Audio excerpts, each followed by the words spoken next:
ahagati y'ebyeshongoro by'okuhimbisa okuramya hamwe n'okunanuka abikiriza aha kanisa ya Kisenyi Church of Uganda bayegita abikiriza abandi okuza ekiro kya Christian Women Fellowship.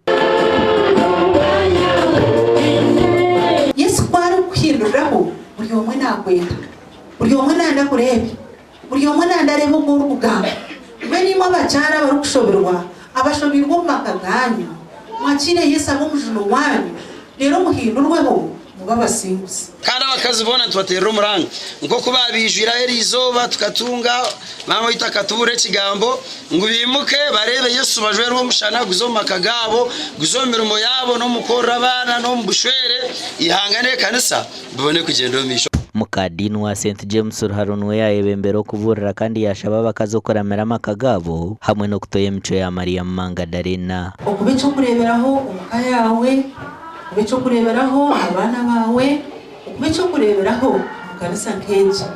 Umukazi wa Christian wo kuzo mu rukiko rw'kanisa turukuteganisa.